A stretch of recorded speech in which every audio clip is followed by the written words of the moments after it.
हैं। आपका बेटा एमबीबीएस अब डॉक्टर बनेंगे, लेकिन माना जाए तो आप भगवान का आधा स्वरूप डॉक्टर माने जाते हैं। बचपन से एक प्रोफेशन देखते थे डॉक्टर, तो देख के लगता था।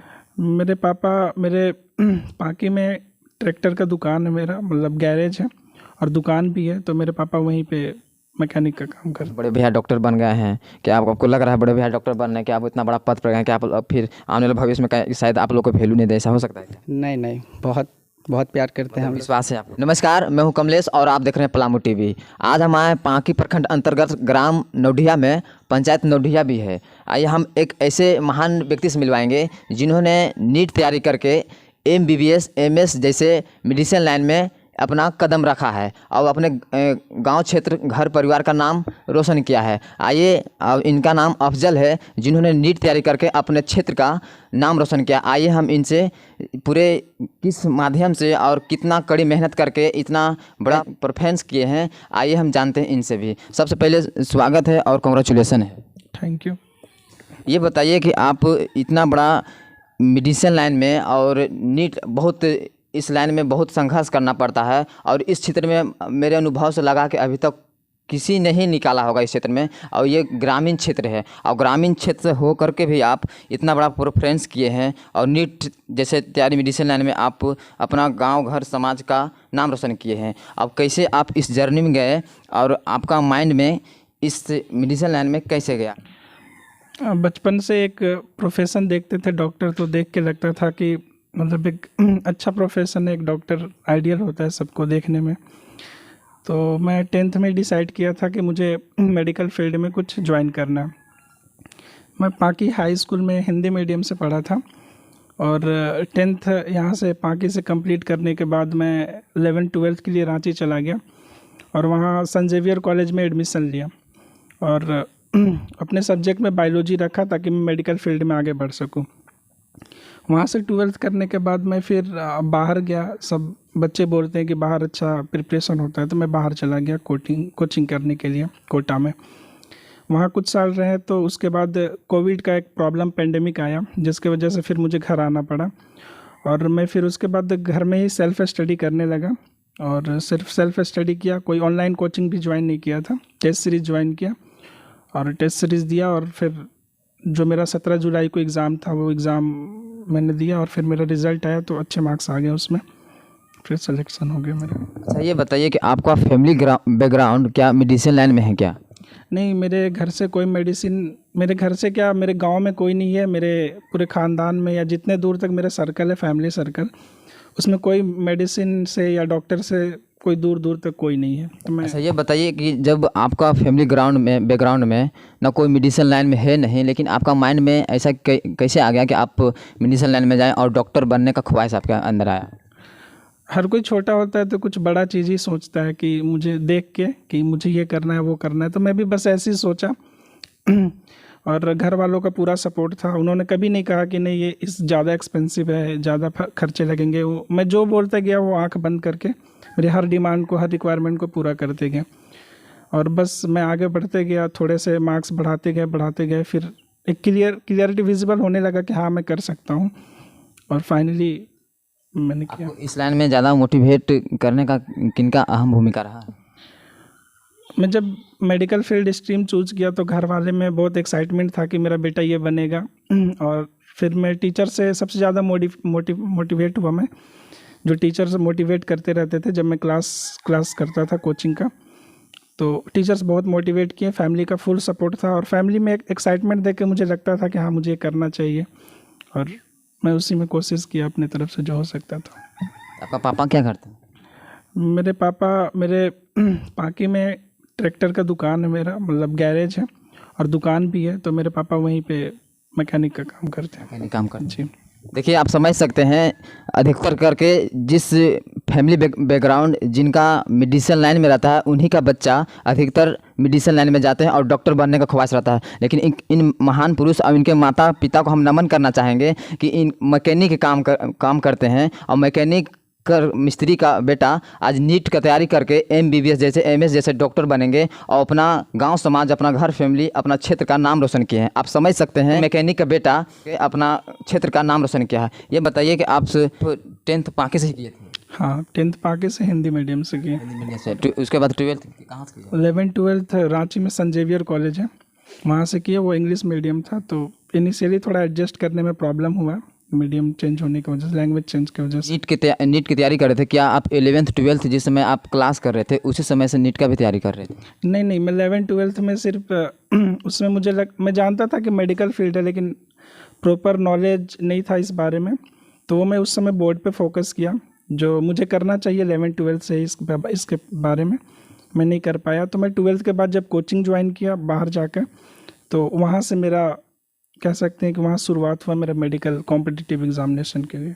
अधिकतर सिलेबस तो 11th और 12th नीट जैसे तैयारी में इससे संबंधित सिलेबस रहता है नीट की तैयारी करने में? जी बिल्कुल, फुल्ली 11th-12th आप कह सकते हैं कि NCERT बेस्ड पूरा सिलेबस है, ऑलमोस्ट सारे क्वेश्चन है। बस ये प्रैक्टिस और टाइम मैनेजमेंट, ये 2 इम्पॉर्टेंट चीज़ है कोई भी किसी भी कॉम्पिटिटिव एग्ज़ाम क्रैक करने के लिए। तो 11th-12th ही था, बस थोड़े से डीप में अच्छे से पढ़ने होते हैं। बस मैं यही सिंपल किया, कुछ खास नहीं था मेरा, सिंपल से किया, हो गया। कितने बार प्रयास किए कि और कितने बार में आप इस सफलता को हासिल किए हैं? कुछ साल में कोटा रहा, मैं बताया आपको, कुछ साल में कोटा रहा। पेंडेमिक के बाद में घर आ गया, तो 3-4 ईयर्स मुझे लग गया इसमें, और फिर मैं फाइनली क्रैक किया इसे। क्रैक किए जी। आप कोटा से तैयारी किए कुछ दिन? जी। उसके बाद आप फिर घर आ गए? जी, मैं घर पे सेल्फ स्टडी किया। किया? DLP coaching, DLP test series join किया था मैं, तो उससे ही किया बस, और कोई ऑनलाइन कोचिंग नहीं ज्वाइन किया था। घर पे मैं जब तक कोटा में था वहाँ क्लासरूम का क्लास करता था, क्लासरूम कॉन्टैक्ट वाला ज्वाइन किया, और घर पे DLP से था मेरा, सिर्फ टेस्ट सीरीज़। आपका इस जर्नी में आप कितना मेहनत किए आप? कितना पढ़ाई करते थे? कितना संघर्ष किया आप? मेरे तरफ से जो हो सकता था मैं एफर्ट लगाया अपने तरफ से, और मेहनत तो है इसमें।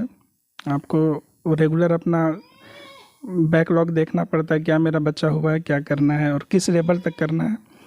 तो बस मैं सिंपल रखा कि मुझे अपना जो सिलेबस है उसको कंप्लीट करना है और रिवीजन करना है टाइमली, और मॉक टेस्ट अच्छे से देने हैं, जो फुल सिलेबस टेस्ट होते हैं लास्ट में, तो मैं वो प्रॉपर किया बस। नीट का तैयारी आप किए हैं, अगर आपसे कोई बच्चा अगर करना चाहे तो उनके लिए क्या कहना चाहेंगे और कैसे तैयारी करेगा और किस हिसाब से करे ताकि वो भी कर सके? कोई भी बच्चा अगर नीट एग्ज़ाम के लिए सोच रहा है और वो प्रिपरेशन कर रहा है, 11th-12th में हो या 12th पास आउट हो, तो जिस भी कोचिंग में इनरोल्ड है, सबसे पहले क्लास स्किप नहीं करना चाहिए। मैं तो यही कहूँगा कि don't skip class, don't skip your test, regular test, periodic test. तो आप टेस्ट और क्लास स्किप ना करें और कंसिस्टेंसी बनाए रखें। कंसिस्टेंसी का मतलब हो गया कि आप आज जैसे किए हैं कल भी वैसे ही करें, उसके आगे भी वैसे ही करें, और एक शेड्यूल बनाए कि मुझे इस टाइम पे रिवीजन करना है, इतने सारे क्वेश्चंस करने हैं, और ऐसे मेरा डेली का जो टीचर्स पढ़ा रहे हैं वैसे उनको करना है। तो आप एक शेड्यूल से चलें, बहुत सिंपल है। अच्छा, ये बताइए आप ऑनलाइन भी क्लास किए हैं?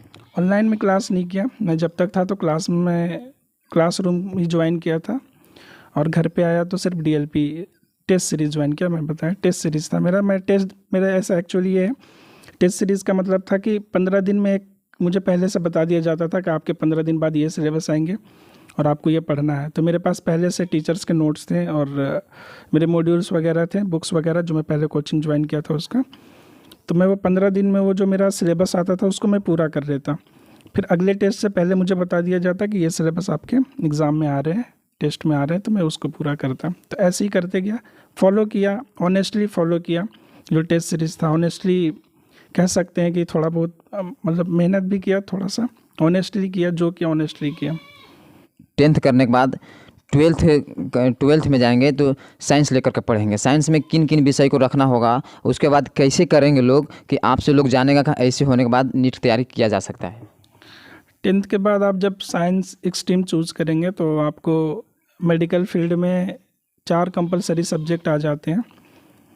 उसमें फिजिक्स, केमिस्ट्री और आपको बायोलॉजी रखना है, और इंग्लिश के भी मार्क्स पूछ ही लेते हैं। जब आप फॉर्म भरेंगे तो वहाँ पे आपको एक कॉलम मिलेगा जिसमें आपको इंग्लिश के मार्क्स शो करने होंगे। तो आपको ये 4 सब्जेक्ट रखने हैं।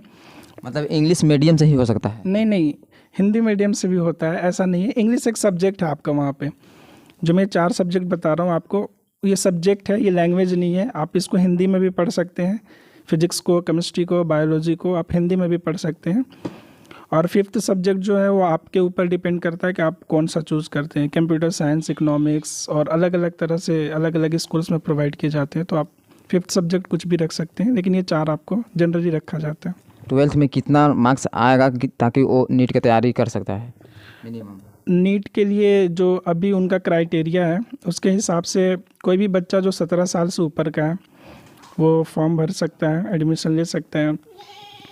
और पीसीबी फिजिक्स, केमिस्ट्री, बायोलॉजी के लिए तीनों को एवरेज में जो एग्ज़ाम फॉर्म भरते समय आपसे जो मांगा जाएगा वो मोर देन 50% होने चाहिए। 50%? हाँ, पीसीबी में, फिजिक्स, केमिस्ट्री, बायोलॉजी में, फिर आप एलिजिबल हैं एग्ज़ाम देने के लिए। और इसका करेक्ट एरिया 17 साल से 25 साल तक? नहीं, ये अब अपर एज लिमिट तो अभी कुछ दिन पहले ही हटा दिया गया। पहले था ऐसा 25 ईयर, बट अभी एक क्राइटेरिया ये है कि आपको 17 साल से ऊपर होना है इसके लिए। और फिजिक्स, केमिस्ट्री, बायोलॉजी आपके मेन सब्जेक्ट में होने चाहिए, मेन सब्जेक्ट में। अगर कोई बच्चा अगर साथ में 11th और 12th का भी तैयारी कर रहा है, साथ में अगर नीट का भी फॉर्म अप्लाई करता है कि साथ में, क्या वो बच्चा तैयारी कर सकता है? ज़्यादातर बच्चे अब ऐसे ही करते हैं कि वो 11th में जाते हैं, उसी समय कॉम्पिटिटिव एग्ज़ाम के कोचिंग ज्वाइन कर लेते हैं। आजकल सब ऐसे ही कर रहे हैं। और बेहतर यही होता है कि आप जैसे ही 10th पास करें और आपको लगता है कि आपको मेडिकल फील्ड में जाना है, तो आप 11th से ही प्रिपरेशन स्टार्ट कर दें, जैसे भी आपको जो जहाँ सूटेबल लगता हो वहाँ ज्वाइन करके। और बेहतर होता है आप 11th से करेंगे तो ज़्यादा अच्छा है। 12th आप एग्ज़ाम दें अपना, और उसके बाद आप नीट का भी फॉर्म भर सकते हैं अपियरिंग में। 12th एग्ज़ाम देने के साथ आप नीट भी दे सकते हैं उसी साल। ये इंडिया लेवल का ये नीट जो एग्ज़ाम होता है, साल भर में एक बार ही एग्ज़ाम होता है? जी, ये साल में एक बार ही एग्ज़ाम होता है। इसमें नीट का जो फुल मार्क्स होता है, कितने मार्क्स होता है? नीट में 720 फुल मार्क्स होता है। 720 मार्क्स? जी, 720 इसमें मार्क्स। आप कितना मार्क्स ला सकते हैं कि आप सक्सेसफुल हो सकते हैं? ये हर स्टेट का अलग अलग वेरी करता है, और आपके कैटेगरी पे भी डिपेंड करता है कि आप जनरल है, ओबीसी है, या फिर जो भी आपका कैटेगरी, रिस्पेक्टिव कैटेगरी के। ओबीसी की बात करें तो ओबीसी के अकॉर्डिंग अभी झारखंड में फर्स्ट राउंड का काउंसलिंग हुआ है, तो 590 कट ऑफ गया है इसमें। 590 आउट ऑफ 720 जिसका है उसको फर्स्ट राउंड तक कॉलेज मिल गया। एमबीबीएस का गवर्नमेंट सीट मिला है ओबीसी में।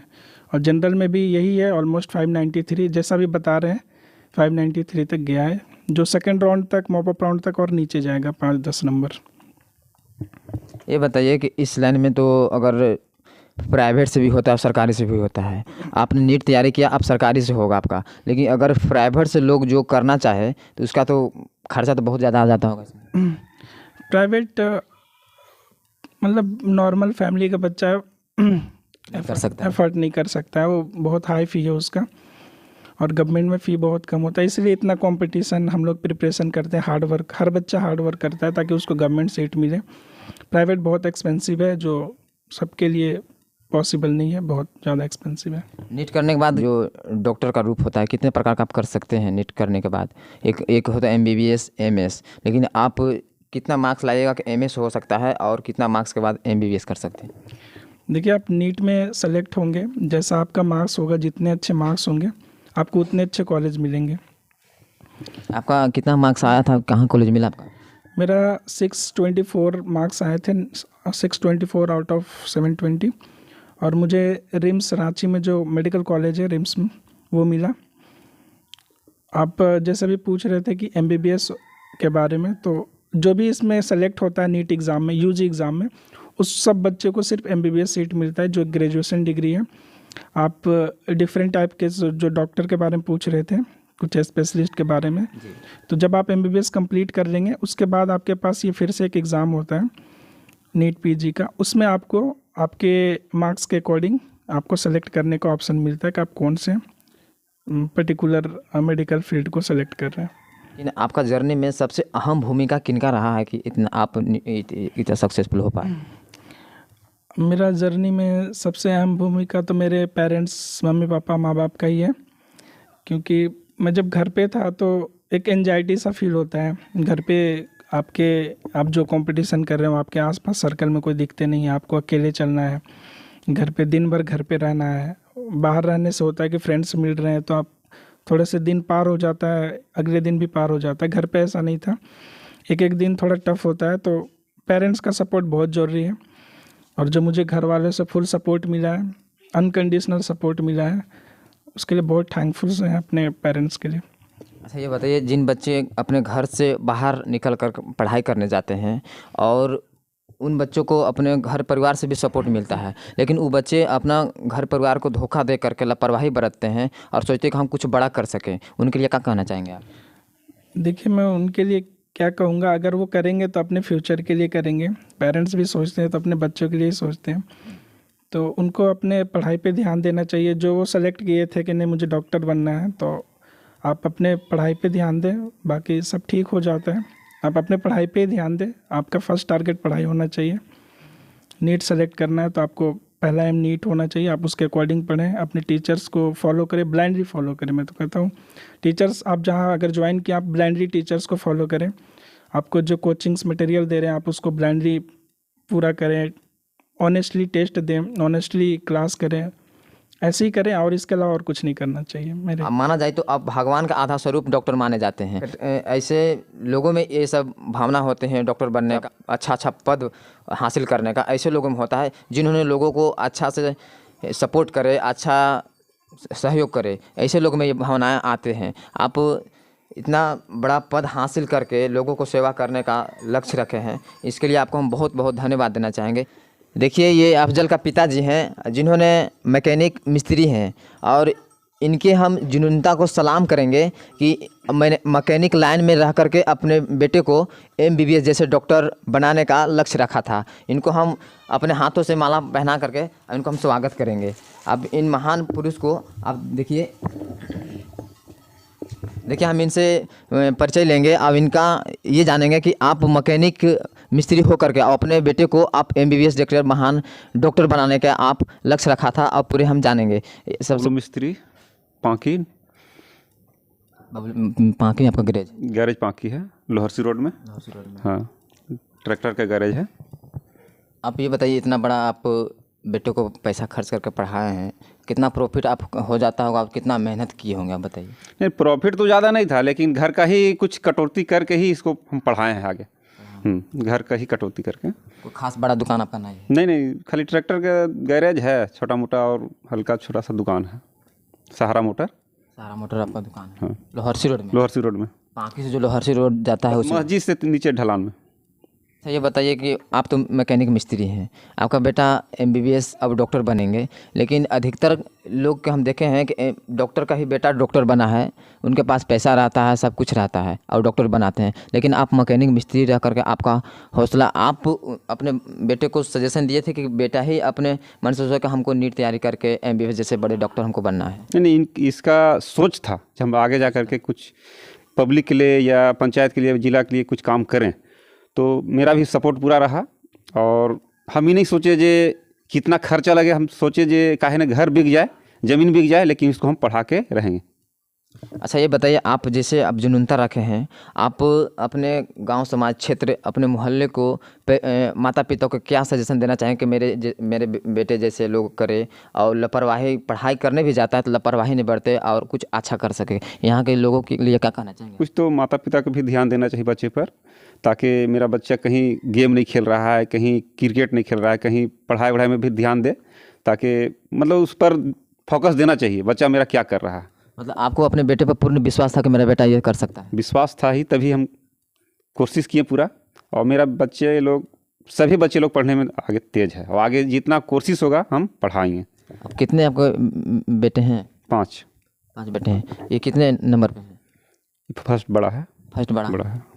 आप समझ सकते हैं, फर्स्ट इनका बेटे हैं और जिन्होंने नीट तैयारी करके MBBS जैसे डॉक्टर बनेंगे। आप समझ सकते हैं, इनको हम तहे दिल से सलाम करेंगे कि इनके जैसे महान पुरुष, अब इनको देख करके ना लेना चाहिए कि इनके जैसा माता पिता चाहेंगे। आप समझ सकते हैं इनका भावना, सब समझ सकते हैं कितना आप मैकेनिक मिस्त्री हो करके भी अपने बेटे को इतना मेहनत करवाए होंगे। और इनको भी हम अफजल जी को भी सलाम नमन करना चाहेंगे कि इतना बड़ा जुनून रह करके नीट जैसे तैयारी करके और MBBS डॉक्टर बनने का इतना बड़ा ख्वाहिश रखे और लोगों को सेवा करने का इनमें भावना आया था, आप करेंगे भी। आप समझ सकते हैं। ये बताइए कि आप अपने बेटे को आप जिस समय करवा रहे थे, क्या आपको मतलब ऐसा नहीं लगा कि मेरे बेटे को हम पढ़ा रहे हैं, जो भी पैसा खर्चा हो, क्या ये नहीं लगा आपको कि मेरे साथ गेम खेल रहा हो इधर नहीं उधर नहीं नहीं कुछ? इसमें ये था, ये आज तक बड़ा मोबाइल मांगने का डिमांडे नहीं किया। तो आज की दुनिया में तो जब तक बड़ा मोबाइल नहीं लगा तो अब तक तो अब सोच क्लास। लीजिए, उसी सोच लीजिए कि कितना तेज था पढ़ने में, उसी से सोच लीजिए कि कितना तेज था पढ़ने में। जे आज तक अभी जब हम 1.5 या 2 साल से इसको मोबाइल हम दिए हैं। देखिए आज की ऑनलाइन की दुनिया है, ऑनलाइन से भी तो शिक्षा प्राप्त करते हैं लोग, तो मोबाइल देने। करता है, सबका इच्छा अपना अपना होता है पढ़ने पर। अच्छा ये बताइए कि आपका पिताजी बोल रहे थे आपको 1.5-2 साल से ही मोबाइल आपको मिला है, पहले मोबाइल नहीं मिला। लेकिन आज की डिजिटल दुनिया है, अब डिजिटल से लोग भी कुछ भी कर रहा है। अब जैसे हम बोल रहे थे कि ऑनलाइन भी क्लास किया था, बोले नहीं, लेकिन ऑनलाइन क्लास के से भी तो लोग अच्छे अच्छे पद हासिल कर ले रहे हैं, घर पर बैठे भी प्राप्त कर ले हैं। कि आपको मोबाइल नहीं मिला और मोबाइल नहीं रहने के बावजूद भी आप ये किए, कैसे किया? मैं जब कोचिंग ज्वाइन किया था तो मेरा क्लास वहीं क्लासरूम में लगता था, तो मोबाइल की ज़रूरत नहीं है। एक्चुअली मोबाइल से मेरा पर्सनल मैं बता रहा हूँ अपने बारे में कि मैं बहुत ज़्यादा डिस्ट्रैक्ट हो जाता हूँ। क्लास से आने के बाद बच्चे जो अगल बगल बच्चे होते थे उनके रूम में जाके भी मैं उनका मोबाइल कभी कभी देख लेता था बैठ के, तो वो अपना ज़्यादा टाइम किल करते थे मोबाइल पे। तो इसलिए मैंने मोबाइल सिंपल सा रखा, की वाला जो बटन वाले मोबाइल होते हैं, वो मैं छोटा सा मोबाइल रखा था। और मैं सोचा कि मेरा टाइम किल ना हो, इसलिए मैंने बड़ा फ़ोन नहीं लिया। लेकिन मैं जब घर पे आया और यहाँ मुझे ज़रूरत था टेस्ट सीरीज़ ज्वाइन करने के लिए डिस्टेंस का, तो फिर मैं घर पे बोला कि मुझे मोबाइल चाहिए। तो ये घर वाले मुझे मोबाइल दिए ताकि मैं टेस्ट दे सकूँ उसमें। तो मैं टेस्ट ज्वाइन करने के लिए मोबाइल लिया। उससे पहले मैं बटन वाला मोबाइल चलाता था, मैं स्मार्टफोन यूज़ नहीं किया। मतलब आपको 1.5-2 साल से ही आप स्मार्टफोन रखे हैं? जी, और बच्चे जो ऑनलाइन करते हैं उनके लिए बहुत बेनिफिशियल है। मैं आजकल ज़्यादा ऑनलाइन ही क्लासेस हो रहे हैं, कोविड में तो सब कुछ ऑनलाइन प्लेटफॉर्म पे ही आ गया था। तो जिसको बेनिफिट है उसे बिल्कुल करना चाहिए, ऐसा नहीं है। लेकिन जिनको लगता है कि वो टाइम मिस यूज़ करते हैं, उनको कोशिश करना चाहिए कि आप कम फ़ोन यूज़ करें और बाकी चीज़ों के लिए पढ़ने में फ़ोन को ज़्यादा यूज़ करें। देखिए कितना इन्होंने संघर्ष किया, ऑफलाइन के माध्यम से इन्होंने इतना बड़ा हासिल प्राप्त। आप ये बताइए कि अगर आप कितना घंटा 24 घंटे में कितना घंटा पढ़ाई करते थे? मेरा एक शेड्यूल था, मैं उसके अकॉर्डिंग ही पढ़ता था। सोने के लिए मैं टाइम 8 घंटे मैं मिनिमम रखा था कि मुझे अच्छे से सोना है, क्योंकि जब मैं बाहर था तो नींद वहाँ प्रॉपर नहीं आती थी। तो घर पे मैं सोने का पूरा टाइम दिया कि मैं सोऊंगा अच्छे से और फ्रेश माइंड से उठूंगा। खाने का भी बाहर में रहता था तो खाने का प्रॉब्लम था, घर पे आया तो खाने का प्रॉब्लम नहीं था, मम्मी बनाती थी। तो खाने और सोने का जो मेरा मेन प्रॉब्लम होता था बाहर जब मैं रहता था, वो घर पे मेरा ये 2 मेन प्रॉब्लम ख़त्म होने से मेरे पास फुल टाइम था। और दिन में जो भी टाइम था मैं पढ़ने में ही यूज़ करता था। उसके अलावा मैं घर पे और कोई काम नहीं किया, पढ़ाई के अलावा कोई भी काम घर का नहीं था ना। कभी घर वाले भी नहीं बोले कि तुम ये कर दो या बाज़ार से ये ले आओ या वो करवा दो। मैंने कभी कोई काम नहीं किया, बस घर वाले ने बोला कि तुम्हें बस पढ़ना है, तुम पढ़ो खाओ और सो, बस इसके अलावा तुमको कुछ नहीं करना। और मैं भी वैसे ही किया, मैं पढ़ाई किया जो भी मेरे पास टाइम था। मतलब जिस बच्चा जिस लाइन में रह रहा हो उसका और उसी लक्ष्य को पीछे लगा है, उनके माता पिता को भी इसको बाधा उत्पन्न नहीं करना चाहिए कि मेरा बच्चा अगर तू कुछ करने रहा तो उसमें भी हाथ बटा दे, वो भी करना वो करूँ, तो ऐसा बच्चा सक्सेसफुल नहीं हो पाएगा। अब ये उस बच्चे पे डिपेंड करता है। लेकिन मेरे घर वालों ने मुझे ऐसा बोला कि तुमको और कुछ काम नहीं करना है घर पे, तुमको बस पढ़ना है, तुम पढ़ो, खाना खाओ, सो जाओ, फिर उठो, पढ़ो, खाना खाओ। बस मुझे घर वालों ने मुझे कहा कि तुम ये करो। और बाकी और बच्चों का तो मैं नहीं बता सकता, उनका सबका अपना मतलब अपना। आपको घर से पूरा 100% आपको जिस माध्यम से आपको दिया गया उसका आप विश्वास आपको दिलाया, अब उस विश्वास को आप पूरा खरा उतर कर इस हासिल को प्राप्त किए। जी बिल्कुल, घर वालों ने पूरा ट्रस्ट किया मेरे पे, फुल्ली ट्रस्ट किया, इसलिए मुझे कोई काम भी नहीं करने दिया, घर का ना बाहर का, कोई मार्केट से कुछ लाने होने का कोई काम नहीं। तो मैं घर से बाहर जाता भी नहीं था। जनरली वीक में कभी कभी मैं शाम को निकलता, ऐसे मैं घर से बाहर भी नहीं गया। जो टाइम था मैं पढ़ाई में ही लगाया, बस जो भी टाइम था मैंने पढ़ाई में लगाया उसको। आप समझ सकते हैं। देखिए इनसे प्रेरणा इनके पिताजी से और इनसे भी आप प्रेरणा आप ले सकते हैं कि जिस बच्चा जिस लाइन में हो, जिसको जिस चीज़ में इच्छुक हो, उस चीज़ को करना चाह रहा है, उस बच्चे को अगर करना चाह रहा है, अगर माता पिता ऐसे होते हैं कि जो बच्चा उस चीज़ में कर रहा है उसको हम ये काम लगा दें, वो काम करवा दें, तो ऐसे बच्चे नहीं कर पाएंगे। हाँ, होता है कि थोड़ा बहुत कर रहे हैं, लेकिन इन भैया से आप समझ सकते हैं अब जल्दी से कि जिन्होंने पढ़ाई के सिवा कुछ भी नहीं किया, इसके बाद देखिए इतना त्याग करके अब इन्होंने इतना बड़ा हासिल किया। देखिए त्याग ही होता है कि जिन्होंने जितना ही बड़ा त्याग किया है उतना ही बड़ा हासिल प्राप्त किया है। आप समझ सकते हैं, जिन्होंने खाली पढ़ाई और थोड़ा खाने पीने का और घर का कुछ काम नहीं कर त्याग करके इन्होंने इतना बड़ा हासिल ग्रहण किया है। आप समझ सकते हैं, इनसे प्रेरणा लेना चाहिए। उनके पिताजी से भी कि हर एक माता पिता को हम ये कहना चाहेंगे कि इनके जैसा बने, कि ताकि उनका बच्चा कुछ अच्छा करे, अच्छा बड़ा पद पे जाए, ताकि अपना घर परिवार नाम रोशन कर सकते हैं। देखिए इन्हीं का भाई है छोटा, अब इनसे भी थोड़ा मिलूंगा। ये बताइए कि आपका भाई MBBS डॉक्टर बनने जा क्या कितना खुशी जाहिर कर रहे हैं आप? खुशी तो बहुत है, घर में भी, गांव में भी, पंचायत में भी, पूरे पांकी प्रखंड में खुशी बहुत है। ज़्यादा तो आपका घर में ज़्यादा खुशी पा जी, हम लोग बहुत खुश। यहाँ तो बहुत लोग देने आते होंगे। जी बिल्कुल बिल्कुल, कुछ दिन पहले भी बहुत लोग आए थे बधाइयाँ देने के लिए, और हम लोग सारे घर वाले खुश हैं, गांव वाले भी खुश हैं, सारे जनता लोग खुश हैं इधर के सब। आपसे आप अपने बड़े भैया से प्रेरणा ले रहे हैं कि हम जो बड़े भैया इतना बड़े पद पर गए हैं, क्या उनका देखा देखी हम भी कुछ करें? जी जी बिल्कुल, हम लोग सब उनसे प्रेरणा ले रहे हैं कि वो इस तरह कामयाब हुए। इंशाल्लाह हम लोग भी आने वाले वक्त में कामयाब होंगे। बस आपका क्या तैयारी चल रहा है, आप क्या करना चाह रहे हैं आप? हम तो अभी मदरसे में पढ़ाई कर रहे हैं, हाफिज़ का कोर्स हो रहा है अभी मेरा, और बस यही में।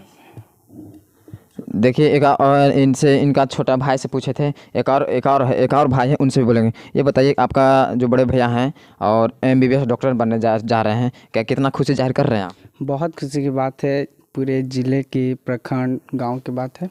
हम लोग भी बहुत खुश हैं। बहुत खुश है जी। अब तो बड़े भैया डॉक्टर बन गए हैं, क्या आपको लग रहा है बड़े भैया डॉक्टर बनने के आप इतना बड़ा पद पर गए, क्या आप फिर आने वाले भविष्य में शायद आप लोग को वैल्यू नहीं दे, ऐसा हो सकता है क्या? नहीं, बहुत बहुत प्यार करते हैं हम लोग। विश्वास है आप लोग? हाँ जी। देखिए आप इनका बड़े भैया क्या? नहीं, हम दोस्त हैं। आपका दोस्त इतना बड़ा हासिल MBBS डॉक्टर बनने जा रहे हैं, आपको तो बहुत ज़्यादा खुशी जाहिर होता होगा। थोड़ा बहुत नहीं, बहुत ज़्यादा खुशी है। बहुत ज़्यादा खुशी है। पार्टी उटी कर रहे हैं? बिल्कुल कर रहे हैं। आपको भी बुलाइएगा। एकदम बिल्कुल बुलाएंगे। बहुत खुशी की बात है ना। अब मेरा आपका दोस्त है, आपका दोस्त है ये, अब मतलब आप जितना दिन दोस्त बन के रहे हैं, अगर चाहें इतना बड़ा पद पर जा रहे हैं, आपको लग रहा है कि कभी आने वाला भविष्य में विश्वासघात कर सकते हैं? नहीं, विश्वास है। विश्वास है, फुल विश्वास है। विश्वास है। अच्छा ये बताइए चाचा कि आपके 3-4 लड़के भी हैं, आपका बड़ा लड़का इतना बड़ा हासिल यानी MBBS डॉक्टर बनेंगे, और आपको लग रहा है बड़ा लड़का बन गए हैं, आपसे इनसे भी जो छोटे बच्चे हैं, क्या इनको ये सपोर्ट कर सकते हैं? आपको फिर विश्वास है? ये शुरू से बोल रहा है बच्चे लोग के, हम जब आगे जाकर के कोई पावर अथी पर जाएंगे तो हम बच्चा लोग के, भाई लोग के, छोटा भाई या जो भी भाई, सबको हेल्प करें। मतलब आपके छोटे लड़कों को भी पूर्ण विश्वास है इनको कि हाँ हमको सपोर्ट करेंगे? हाँ, पूरा हेल्प करेगा। शुरू से ही बोल रहा है, और शुरू से इन लोग पर ध्यान दे रहा है, तुम पढ़ो, आगे जा कर के हम तुम लोग को साथ पूरा देंगे। मतलब पूर्ण विश्वास? पूर्ण विश्वास है। मतलब आपको पूर्ण विश्वास है कि इन लोग सपोर्ट करेंगे? हाँ, पूरा विश्वास है। देखिए आप इतना बड़ा MBBS डॉक्टर बन जाते हैं, आपसे छोटे घर फैमिली, छोटे भाई लोग हैं, क्या आप इन लोग को पूर्ण रूप से आप सहयोग कीजिएगा? जी बिल्कुल, मेरे सारे भाई पढ़ने में बहुत अच्छे हैं, उनको कहना नहीं पड़ता है कि आप पढ़ो, जो एक स्टूडेंट का होना चाहिए वो अपने आप पढ़ते हैं। और जो मेरे से जो हो सकेगा, अभी तो मैं खुद ही MBBS पढ़ रहा हूँ, लेकिन मेरे से जो हो सकता है या इन फ्यूचर जो होगा या अभी मैं जो कर सकता हूँ वो बिल्कुल करूँगा। अपने फैमिली के लिए तो बिल्कुल करूँगा, मैं सबके लिए करूँगा। मतलब आप पे इन लोग विश्वास बना कर रखे कि आप सपोर्ट कीजिएगा? ऑब्वियस मैं बड़ा भाई हूँ तो इसमें बोलने की क्या बात है, उनका विश्वास है मेरे पे, और मेरे छोटे भाई हैं तो इसमें मतलब वे भाई हैं मेरे, कोई दूसरे नहीं है कि मैं ऐसा कुछ। नहीं, कोई होता है ना कि हम बड़े हम कुछ कर जाएं और मेरे पीछे का जो भाई हो, बहन हो, माता पिता, हम कुछ बड़ा कर जाएं, उसके बाद हम अपने फैमिली को ध्यान नहीं देते, ऐसा लोग बहुत लोग होते हैं। ऐसा एक्सेप्शन ही होते होंगे जो अपने फैमिली को ध्यान नहीं देते हैं, बहुत एक्सेप्शन। और मैं जो भी हूँ अपने फैमिली की वजह से हूँ। मेरे जो छोटे भाई हैं ना, वो मेरे सपोर्ट किए बहुत चीज़ों में। जब मुझे किसी चीज़ की ज़रूरत पड़ती तो मैं इनको ही बोलता था कि तुम ये कर दो, ये ला दो, वो ला दो, तो ये कभी हमेशा मतलब एक ब्लाइंड जैसे पेरेंट्स मुझे सपोर्ट किए हैं एज ए पेरेंट्स। मेरे ब्रदर्स या जो भी मेरे भाई हैं वो as a brothers full support किए। जो भी मुझे ज़रूरत था मैं उनको जब बोला वो मतलब जितनी जल्दी हो सकता है वो ज़रूर ला दिए। वो फुल सपोर्ट है उनका भी, पेरेंट्स का भी, पूरे फैमिली का सपोर्ट है। बहुत बहुत धन्यवाद है। अब इनके फैमिली से, इनके भाई से, इनके पिताजी से इनसे इंट्रोडक्शन ले लिए हैं। आप समझ सकते हैं पूर्ण इनका घर फैमिली, इन पे भी पूरा घर का विश्वास है कि इन्होंने इतना बड़ा MBBS का जो डॉक्टर होते हैं मेडिसिन लाइन में इतना बड़ा पद हासिल किए हैं। अब इनका घर फैमिली को पूरा विश्वास है कि ये बन रहे हैं, अब बन भी जाएंगे, तो इनको पूरा विश्वास है कि अपना घर फैमिली को फुल सपोर्ट करेंगे। और अपना आसपास, क्या ये आप तो घर अपने घर फैमिली को आप बता दिए अपने बारे में हम सपोर्ट करेंगे, लेकिन आपके आसपास में अपने क्षेत्र के लोगों को अगर विपत्तियाँ आती है क्या उन लोगों को भी आप सपोर्ट कर सकते हैं? बिल्कुल बिल्कुल। जो भी मेरा घर तो, मेरा फैमिली तो फर्स्ट प्रायोरिटी है ही मेरे साथ, लेकिन मेरे जो सोसाइटी है, मेरे जो गांव है, गांव में जितने भी लोग हैं या जो पंचायत या जो मुझे जानते हैं या जो नहीं भी जानते हैं, जो बाहर से हैं, मेरे से जो हो सकता है वो नॉन हो या अननोन हो, मैं सबको हेल्प करूंगा जो मैं कर सकता हूँ। जितने छोटे लेवल पे मैं जहाँ भी जितना भी हूँ, मैं मेरे से जो हो सकता है मैं कर पाऊँगा। किसी को भी, मैं जिसे जानता हूँ उसे भी, जिसे नहीं जानता उसे भी, सबको करूँगा।